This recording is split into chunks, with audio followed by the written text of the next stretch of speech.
പ്രശ്നം നിനക്കാണെങ്കിൽ എന്തിനാ ഞാൻ വെറുതെ കള്ളം പറയാൻ നിൽക്കുന്ന ചാരു? അതല്ല വിവേക്. ചാരു, നിന്നോട് ഞാൻ എന്തിനാ വെറുതെ കള്ളം പറയുന്നേ? പ്രശ്നം എനിക്ക് തന്നെയാ, പ്രോമിസ്. നിക്ക് വിവേക്, ഞാനൊന്ന് ഡോക്ടറെ കണ്ടിട്ട് വരാം. ഏയ് നിക്ക്. എന്താ അപ്പോ നിനക്ക് എന്നെ വിശ്വാസമില്ലെന്നാണോ? അതൊക്കെ ഉണ്ട്, പക്ഷേ എന്റെ ഒരു സമാധാനത്തിന് വേണ്ടിയാ. ഡോക്ടർ ഇപ്പൊ റൗണ്ട്സിന് പോയിട്ടേ ഉള്ളൂ. പിന്നെ വന്നിട്ട് നമുക്ക് സംസാരിക്കാം. നീ വന്നേ, വാ നടക്ക്. പിന്നെ ഒന്ന് കാണാം.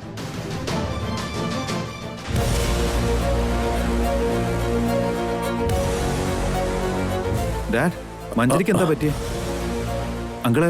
അങ്കിൾ എപ്പോഴെത്തിയേ? മഞ്ജരിയെ തിരിച്ചു കൊണ്ടുപോകാൻ വേണ്ടിയാണ് ഞാൻ വന്നത്. സംസാരിച്ചുകൊണ്ട് നിന്നപ്പോ അവള് പെട്ടെന്ന് തലകറങ്ങി വീണു. എന്നിട്ട് മഞ്ജരി എവിടെ? അവൾക്കിപ്പോ എങ്ങനെയുണ്ട്? ഡോക്ടറെ എത്തിയിട്ട് കുറച്ചു നേരമായുള്ളൂ മിഥുൻ. ടെസ്റ്റ് ചെയ്തോണ്ടിരിക്കുക. എൻക്വയറിക്ക് വേണ്ടി ഡൽഹിയിലേക്ക് പോകുന്ന കാര്യത്തിൽ അവൾക്ക് നല്ല ടെൻഷൻ ഉണ്ടായിരുന്നു. ഇന്നലെയാണെങ്കിൽ അവൾ നന്നായിട്ട് ഫുഡും കഴിച്ചിട്ടില്ല. രാവിലെ മുതൽ നല്ല പ്രഷറിലായിരുന്നു. ഹോസ്പിറ്റലിലേക്ക് കൊണ്ടുപോകുന്നതായിരിക്കും ബെറ്റർ. അതിന്റെ ആവശ്യമില്ല മിഥുൻ.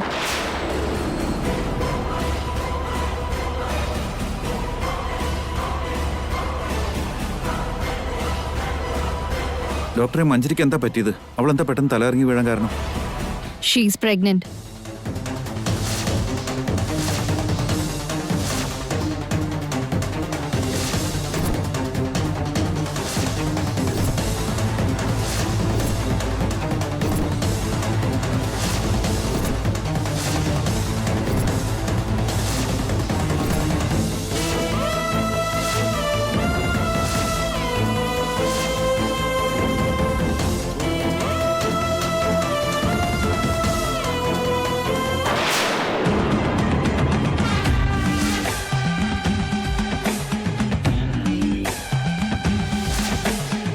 നീ പറഞ്ഞതുപോലെ തന്നെ വീട്ടിലൊരു ഭൂകമ്പം ഉണ്ടാക്കിയിട്ടുണ്ടല്ലോ. ഡോക്ടർ പറഞ്ഞത് കേട്ട് അവിടെ ഹാളില് അണുബോംബ് വീണ പോലത്തെ സൈലൻസാ.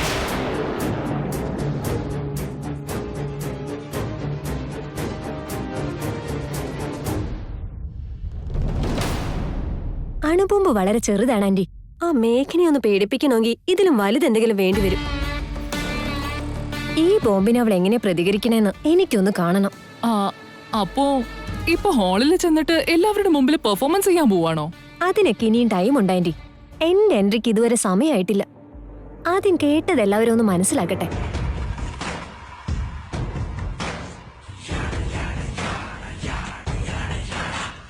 എന്തൊക്കെയാ പറയുന്നു ഡോക്ടർ? മഞ്ജരി എങ്ങനെ പ്രഗ്നന്റ് ആവാനാ? അതെ, മഞ്ജരി പ്രഗ്നന്റ് ആണ്. ഒരിക്കലുമില്ല. മഞ്ജരിയുടെ കല്യാണം കഴിഞ്ഞിട്ടില്ല. പിന്നെ എങ്ങനെ അമ്മയാവൂ? അത് നിങ്ങൾ മഞ്ജരിയോടാ ചോദിക്കേണ്ടത്. മഞ്ജരി ഇപ്പോഴാണ് എന്റെ എൻട്രി. വാ ആന്റി, എന്നെ എവിടെയും തട്ടാതെ സൂക്ഷിച്ചു കൊണ്ടുപോകണം. എന്നാലേ ആ ഫീല് കിട്ടൂ. എന്താ ഇപ്പൊ തന്നെ പ്രഗ്നൻസി പെർഫോമൻസ് തുടങ്ങുകയാണോ? പിന്നെ അത് വേണ്ടേ? പുതിയ ക്യാരക്ടറിലേക്ക് ഞാൻ പരകായ പ്രവേശനം നടത്തുക.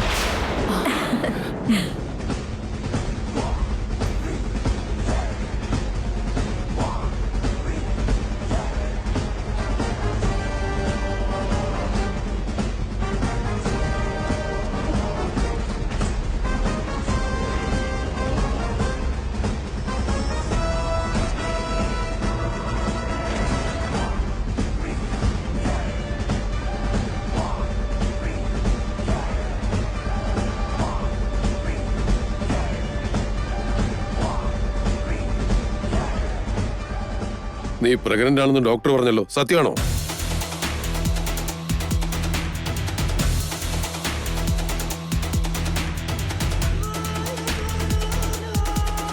ആരാ മഞ്ജരി? ഈ മിഥുനാണോ കാരണം?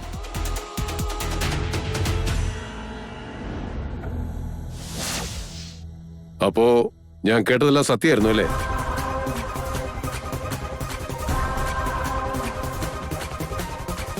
മിഥുൻ, ഫ്രണ്ടാണെന്നും പറഞ്ഞ് അവളെ ഈ വീട്ടിൽ നിർത്തിയിട്ട് മഞ്ജരിയോട് നീതികേട് കാണിക്കാൻ നിനക്ക് എങ്ങനെ തോന്നി? കല്യാണത്തിന് മുമ്പ് തന്നെ അമ്മയാക്കി അവളുടെ ജീവിതം നീ നശിപ്പിക്കുകയാണോ? നീ ശരിക്കൊരു ഫ്രണ്ടാണോ? ഒരു മനുഷ്യനാണോ? മതിയോ കങ്കിൾ? മിഥുന് വെറുതെ ഒന്നും പറയരുത്.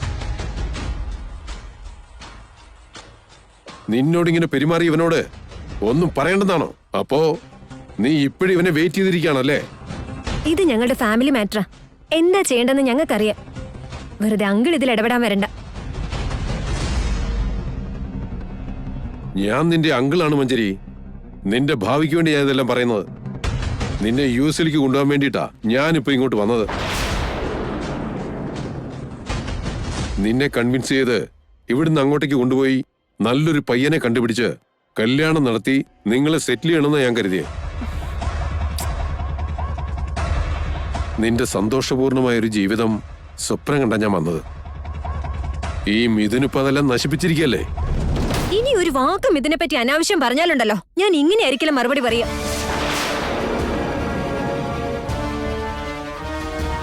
എനിക്കിനി മറ്റൊരു ജീവിതം വേണ്ടെന്ന് ഞാൻ പറഞ്ഞതല്ലേ. ഇനി ഇതാണ് എന്റെ വീട്. ഇവിടെയാണ് ഞാൻ ജീവിക്കുന്നത്. ജീവിക്കുകയാണെങ്കിലും മരിക്കുകയാണെങ്കിലും അത് ഞാൻ ഇവിടെ തന്നെയായിരിക്കും.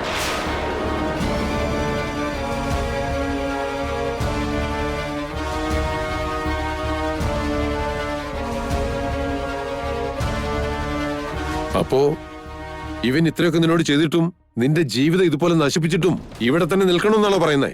അതിന് മാത്രം എന്തിരിക്കുന്നു ഇവിടെ? ഇവിടെയാണ് എന്റെ ജീവിതം ഉള്ളത്.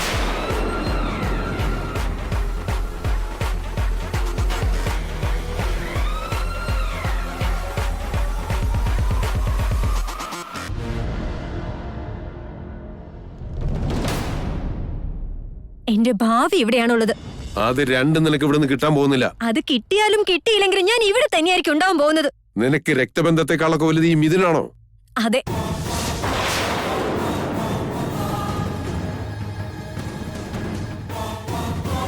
എനിക്ക് മിഥുൻ തന്നെയാ വലുത്. എന്റെ എല്ലാം മിഥുൻ തന്നെയാ.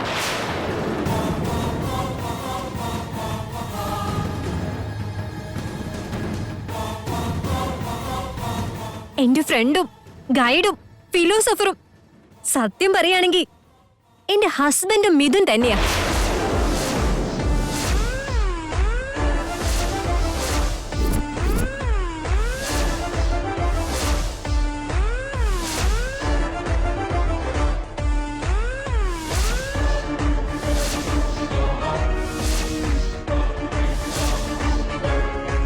നീ എന്നെ എതിർത്ത് ഇത്രയൊക്കെ സംസാരിച്ചിട്ടും മിഥുൻ ഇതുവരെ ഒരു അക്ഷരം പോലും വേണ്ടിയിട്ടില്ല. അതിന് അങ്കിളിനെ പറഞ്ഞ് വിശ്വസിപ്പിക്കേണ്ട കാര്യമൊന്നും മിഥുൻ ഇപ്പൊ ഇല്ല. അങ്കിള് പോയിക്കോ. അങ്ങനെയല്ല മഞ്ജരി. ദയവ് ചെയ്ത് അങ്കിൾ ഇവിടുന്ന് പോ. മിഥുനെ നീ ഒരിക്കലും ഇങ്ങനെ വിശ്വസിക്കാൻ പാടില്ല. നമുക്ക് കാണാം എന്തായി തീരുമെന്ന്. Get out.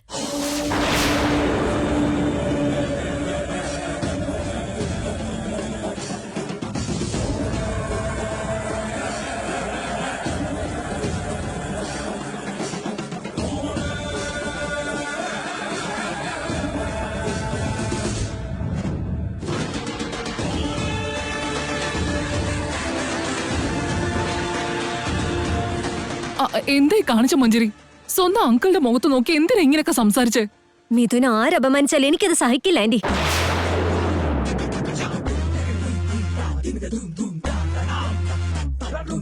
നിനക്ക് ആകെയുള്ള ഒരേ ഒരു ബന്ധമല്ലേ അങ്കിള്?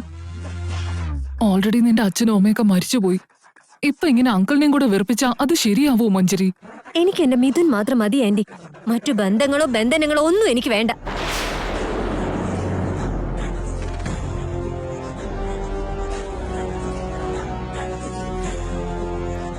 മഞ്ജരി,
ചാരു നമുക്ക് പോയാലോ?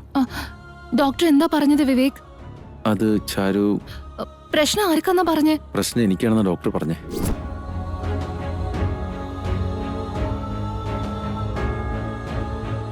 വിവേക്,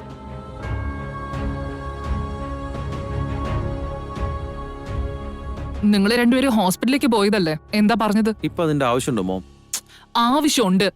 എന്താ അത്ര വലിയ ആവശ്യം? ഇവിടെ ഇത്രയും വലിയൊരു പ്രശ്നം നടക്കുമ്പോ അതാണോ നോക്കേണ്ടത് അതോ ഇതാണോ നോക്കേണ്ടത്? എനിക്ക് എന്റെ ഫാമിലി കാര്യമാണ് പ്രധാനം. അവർക്ക് എന്തെങ്കിലും സംഭവിച്ച എനിക്കെന്താ? ഹോസ്പിറ്റലിൽ അവരെന്താ പറഞ്ഞത്? ചാരുവിന് ഒരു കുഴപ്പമില്ല എന്ന് പറഞ്ഞു. പിന്നെന്താ നിങ്ങൾക്ക് ഇതുവരെ കുട്ടികളൊന്നും ഉണ്ടാവാത്തത്? പ്രശ്നമൊന്നും ഇല്ലാന്ന് പറഞ്ഞില്ലേ മോം? പ്രശ്നങ്ങളില്ലെങ്കിൽ പിന്നെ ഇപ്പൊ കുട്ടികൾ ഉണ്ടാവേണ്ടതല്ലേ? അതെന്താ ഉണ്ടാവാത്തെ?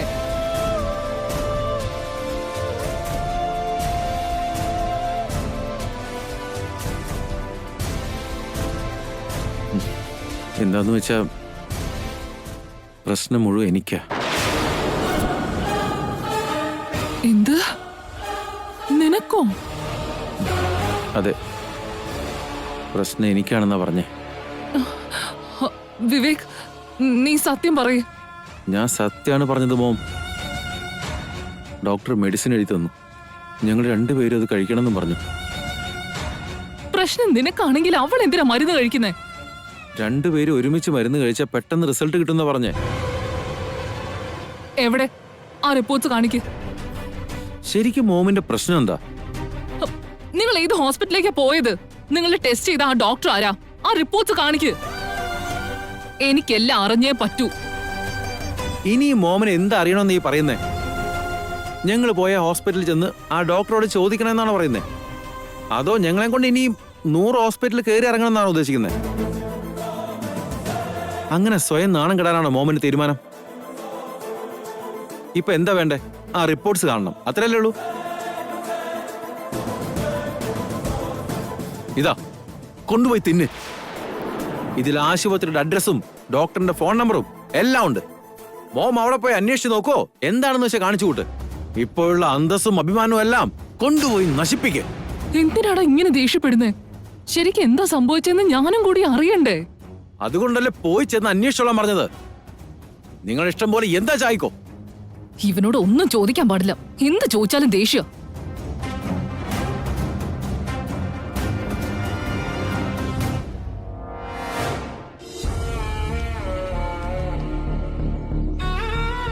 എന്തു പറ്റി വിവേക്? ഇതാദ്യമായിട്ടാണല്ലോ അമ്മയോട് ഇങ്ങനെ ദേഷ്യപ്പെടുന്നത്. ദേഷ്യപ്പെടാതെ മറ്റെന്താ ഞാൻ ചെയ്യണ്ടേ? പ്രശ്നം എനിക്കാണെന്ന് ഞാൻ പറഞ്ഞില്ലേ, എന്നിട്ട് വിശ്വസിച്ചില്ല. സത്യമായിട്ടും വിവേകിന് തന്നെയാണോ പ്രശ്നം? അമ്മയുടെ പ്രസംഗം ഇപ്പൊ കഴിഞ്ഞേ ഉള്ളൂ. അടുത്ത് നീ ഇനി തുടങ്ങാൻ പോവാണോ? അങ്ങനെയല്ല വിവേക്. പ്രശ്നം എനിക്കല്ല, അത് നിനക്കാണെന്ന് നീ സംശയിക്കുന്നുണ്ട് അല്ലേ? നിന്റെ പ്രശ്നം എടുത്ത് അത് എന്റെ തലയിൽ കെട്ടിവെക്കുകയാണെന്ന് നീ സംശയിക്കുന്നുണ്ടോ? ഞാൻ എന്തിനാ അങ്ങനെ ചെയ്യുന്നേ? നിങ്ങൾ പെണ്ണുങ്ങൾ എല്ലാവരും നിങ്ങളുടെ ഇഷ്ടത്തിനനുസരിച്ച് ഊഹിക്കുകയാണോ? ഞാൻ പറയുന്നത് നിനക്ക് വിശ്വാസമാവുന്നില്ലെങ്കിൽ മോമിന്റെ കൂടെ നീയും ആ ഡോക്ടറെ അടുത്ത് പോയി അന്വേഷിച്ചു നോക്ക്. ഞാൻ അങ്ങനെയൊന്നും ഉദ്ദേശിച്ചില്ല വിവേക്. നിങ്ങൾ എന്തൊക്കെ വിചാരിച്ചാലും അതെന്റെ പ്രശ്നമല്ല. എനിക്ക് പറയാനുള്ളതൊക്കെ ഞാൻ പറഞ്ഞു കഴിഞ്ഞു. ബാക്കിയൊക്കെ നിങ്ങളുടെ ഇഷ്ടം. വിവേക്, വിവേക്,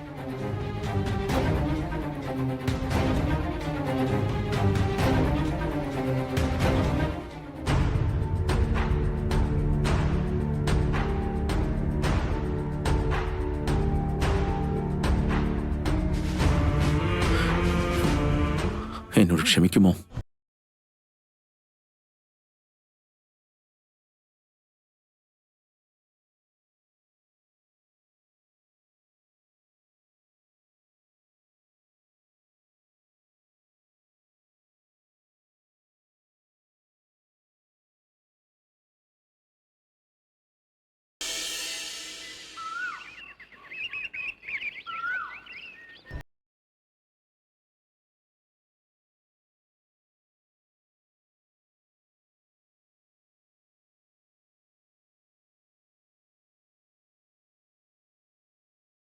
അച്ഛാ, ഇത് അച്ഛനുള്ള ടീ. ടിഫിൻ ഇഡലി ഉണ്ടാക്കിയിട്ടുണ്ട്, പിന്നെ ദോശയുണ്ട്. ഇഡലിക്ക് വേണ്ടി ചട്നിയും ദോശയ്ക്ക് വേണ്ടി സാമ്പാർ സ്പെഷ്യൽ ആയിട്ട് ഉണ്ടാക്കിയിട്ടുണ്ട്. ഇനി എന്തെങ്കിലും വേണമെങ്കിൽ പറഞ്ഞാൽ മതി. നിക്കുമോളെ, ഞങ്ങളോട് സംസാരിക്കാനുള്ള സമയമുണ്ടോ? അതോ എന്തെങ്കിലും അത്യാവശ്യ ജോലിയുണ്ടോ? ആ അതെന്താ അച്ഛാ അങ്ങനെയൊക്കെ ചോദിക്കുന്നേ? പിന്നല്ലാതെ എന്തു പറയാനാ? ഇന്നലെ വീട്ടിൽ എന്തൊക്കെയാ സംഭവിച്ചത്? രാവിലെ മുതൽ ഒന്നും സംഭവിക്കാത്തതുപോലെ ടിഫിനും ഉണ്ടാക്കി ചായ ഉണ്ടാക്കി നീ നടക്കുകയാണോ? ഞാൻ വേറെ എന്താ ചെയ്യേണ്ടത് വല്യമ്മേ? നിനക്കെന്തെങ്കിലും ചോദിക്കാൻ ഞങ്ങളില്ല മോളെ. ഞങ്ങളായിട്ട് ഇതിനെന്തെങ്കിലും പരിഹാരം കാണണോ, അതോ നീ തന്നെ കണ്ടെത്തിക്കോളൂ? എനിക്കൊന്നും ചെയ്യാൻ കഴിയുന്നില്ല. നിങ്ങൾക്കിതിൽ എന്ത് ചെയ്യാൻ പറ്റുന്ന? അങ്ങനെയല്ല, മഞ്ചരി ഇത്രയും വലിയ എല്ലാം എനിക്കറിയാം വല്യമ്മേ. ഓരോ കള്ളത്തരം പറഞ്ഞോണ്ട് നടക്കാം.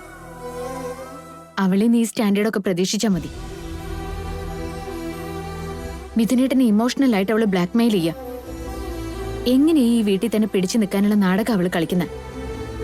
ഇത്രയൊക്കെ അറിഞ്ഞിട്ട് നീ എന്താ മോളെ ഇങ്ങനെ കാമായിരിക്കുന്നേ? മഞ്ചരിക്കെതിരെ എന്തെങ്കിലും ചെയ്യാൻ അത്ര പെട്ടെന്നൊന്നും കഴിയില്ല അച്ഛാ. അവള് പറയുന്നതൊന്നും സത്യല്ലാന്ന് നമുക്ക് എല്ലാവർക്കും അറിയാം. അവള് പറയുന്നത് കള്ളാണെന്ന് തെളിയിക്കണം. അതിന് അവളോട് സംസാരിക്കണം. അങ്ങനെ സംസാരിക്കാൻ പോയ എന്ത് സംഭവിക്കുന്ന അച്ഛനറിയോ? സത്യം അവൾ ഒരിക്കലും അഡ്മിറ്റ് ചെയ്യില്ല. കള്ളത്തിന് മേൽ കള്ളം പറയുകയും ചെയ്യും.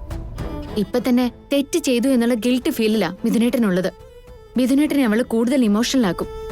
ഞാൻ അവളെ ഹരാസ് ചെയ്യാന്നും പറഞ്ഞ് മിഥുനേട്ടനോട് നേരിട്ട് കംപ്ലൈന്റ് ചെയ്യും. എന്നിട്ട് മിഥുനേട്ടനെ എങ്ങനെയെങ്കിലും കൺവിൻസ് ചെയ്തെടുത്ത് മറ്റെവിടെങ്കിലും പോയി താമസിച്ചു എന്നും വരും. ഞാൻ ഇങ്ങനെയൊക്കെ പറയുന്നില്ല, അച്ഛൻ എന്നോട് ക്ഷമിക്കണം. മിഥുനേട്ടനില്ലെങ്കിൽ അച്ഛന് ജീവിക്കാൻ കഴിയുമായിരിക്കും. പക്ഷെ ഭർത്താവില്ലാതെ 2 കുഞ്ഞുങ്ങളെയും കൊണ്ട് എനിക്ക് ജീവിക്കാനാവില്ല. എനിക്ക് മിഥുനേട്ടനെ വേണം, ഈ കുടുംബത്തെയും വേണം. അതേ ജയദേവ, മേഘന പറയുന്നതും സത്യമല്ലേ? ഇപ്പൊ നമ്മൾ എടുത്തു ചാടിയ എല്ലാ കാര്യങ്ങളും കൈവിട്ടു പോവും. അങ്ങനെ ഓർത്ത് നമ്മളൊന്നും ചെയ്യാതിരുന്നാൽ മേഘനയ്ക്കല്ലേ പ്രശ്നം? ഒരു പ്രശ്നം ഉണ്ടാവില്ല അച്ഛാ. സത്യങ്ങൾ തെളിവ് സഹിതം പുറത്തു കൊണ്ടുവരണമെന്നാ എനിക്കുള്ളത്. അതുകൊണ്ട് കുറച്ച് സമയം എന്തായാലും വേണം. മഞ്ചരി ശരിക്കും ആരാണെന്നുള്ളത് മിഥുനേട്ടൻ അറിഞ്ഞേ പറ്റൂ. അവർക്കിടയിലൊന്നും ഒരു തെറ്റും സംഭവിച്ചിട്ടില്ലെന്നും മഞ്ചരിക്ക് മിഥുനേട്ടനെ സ്വന്തമാക്കാൻ വേണ്ടിയും എന്നെ ഈ വീട്ടിൽ നിന്ന് അടിച്ചിറക്കുന്നതിന് വേണ്ടിയും മഞ്ചരി ഉണ്ടാക്കിയ കള്ളക്കഥകളാണെന്ന് മിഥുനേട്ടൻ തിരിച്ചറിയണം. താൻ ഒരു തെറ്റും ചെയ്തിട്ടില്ലെന്ന് മിഥുനേട്ടൻ മനസ്സിലാക്കണം. എന്നാൽ ഈ പ്രശ്നത്തിനൊരു പരിഹാരം ഉണ്ടാവും. അതേ ജയദേവ, ഒരു മരം വെട്ടിമാറ്റണമെങ്കിൽ അത് വേരോടെ തന്നെ വെട്ടിമാറ്റണം. എന്തേലും ഒന്ന് അതിൽ ബാക്കി വെച്ചാൽ അവിടുന്ന് അത് വീണ്ടും തളിർക്കും. പക്ഷേ നമ്മൾ ആ മരം വേരോടെ തന്നെ വെട്ടിക്കളയുകയാണെങ്കിൽ അത് പിന്നെ നമുക്ക് ആപത്തുണ്ടാക്കില്ല. ഒരു പേടിയും കൂടാതെ നമുക്ക് ജീവിക്കാം. മേഘന ഇപ്പൊ അങ്ങനെ ചെയ്യണമെന്നല്ലേ പറയുന്നത്? പക്ഷെ മേഘനയുടെ ഈ മൗനത്തെ മഞ്ചരി ഒരായുധമായിട്ടായിരിക്കും കാണുന്നത്. ഇനി വൈകിയാൽ കാര്യങ്ങൾ കൂടുതൽ വഷളാകും ചേച്ചി. എടുത്തു ചേർന്നത് പ്രശ്നമാണെങ്കിൽ മടി പിടിച്ചിരിക്കുന്നത് അതിലും വലിയ പ്രശ്നമായിരിക്കും. ഒരിക്കലും അല്ല അച്ഛാ. മഞ്ചരി തെറ്റുകളാണ് ചെയ്യുന്നത്. ആ തെറ്റുകളെല്ലാം മറയ്ക്കാൻ വേണ്ടി അവള് കൂടുതൽ തെറ്റുകൾ ചെയ്യുന്നുണ്ട്. ആ തെറ്റുകളിൽ ഏതെങ്കിലും ഒന്ന് മിഥുനേട്ടൻ എന്തായാലും മനസ്സിലാക്കാതിരിക്കില്ല. ഒന്ന് മനസ്സിലായാൽ മിഥുനേട്ടൻ എല്ലാം മനസ്സിലാവും. അതുവരെ നമ്മളിതൊന്നും മൈൻഡ് ചെയ്യാതിരിക്കണം. മേഘന പറയുന്ന പോലെ തന്നെ നമുക്ക് ചെയ്യാം. സത്യങ്ങൾ ശാശ്വതമാണ്. അതാർക്കും മാറ്റി എഴുതാൻ കഴിയില്ല. അതുപോലെ തെറ്റു ചെയ്യുന്നവർക്ക് എന്നും സന്തോഷിക്കാൻ പറ്റില്ല. നമുക്ക് കുറച്ച് സമയം കൊടുക്കാം. കൂടുതൽ ആലോചിച്ച് ടെൻഷൻ അടിക്കേണ്ട അച്ഛാ. ചെയ്യേണ്ടതെല്ലാം ഞാൻ കറക്റ്റ് സമയത്ത് ചെയ്തോളാം. ചായ ചൂടാറുന്നതിന് മുന്നേ കുടിക്ക്.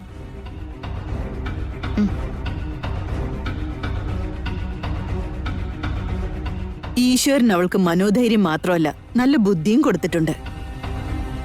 ഇതുപോലൊരു പെൺകുട്ടിയെ ഞാൻ ജീവിതത്തിൽ ഇതുവരെ കണ്ടിട്ടില്ല ജയ. മേഘനയുടെ ജീവിതത്തിൽ സഹനവും ക്ഷമയുമാണുള്ളത്. അതിലൂടെ മാത്രമാണ് അവൾ ഇതുവരെ വിജയം കണ്ടത്.